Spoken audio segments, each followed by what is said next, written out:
obviously we have to be quite serious here because I usually call you Chicken, but for Scrum 5 now I have to call you Gareth, all right? I appreciate that. I don't know whether you want to tell the story about why everyone calls you Chicken, because it's one from New Zealand, isn't it? Yeah, it's stuck. I actually heard a rumour people thought my nickname was Chicken because I like chicken wings, and like I'm quite stiff like that, which That probably was could be right. way off it. Chicken was because of the chicken legs. And that's what everyone calls me now, isn't it? So, Yeah, pretty much, yeah. We'll have a chat about the last couple of years. Obviously, probably from the back end of the injury you had, a lot longer injury than you probably thought. Now Gareth Anscombe is making his way off the field.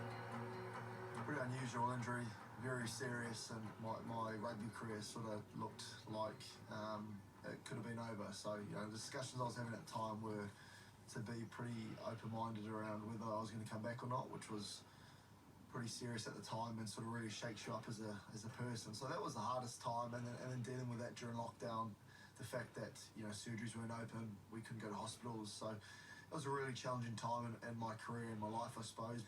I'm lucky that, you know, it wasn't the end of me.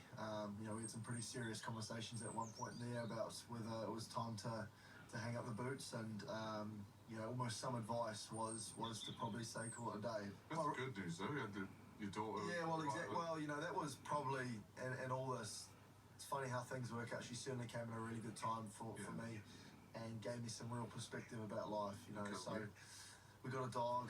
We made the house absolute chaos, but my first thought about coming back to rugby was just about enjoying it. And I think I played, you know, about 20 odd games last year, which I don't think anyone actually expected.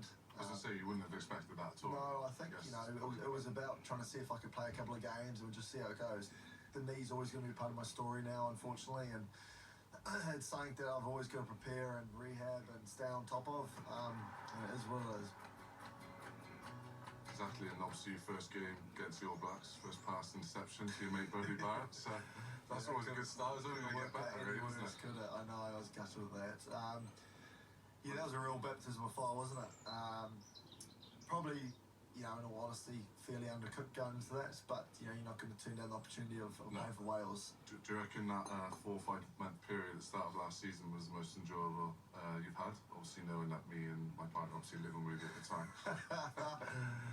Yeah, I'll tell you what, coming home on a Tuesday afternoon with 2 kids under 2 running around was challenging, but that was good fun, wasn't it? Really good time. Taught you a bit about life, didn't I? How to put the bins out. I had one thing, I think, was that you made me do the bins every day at work.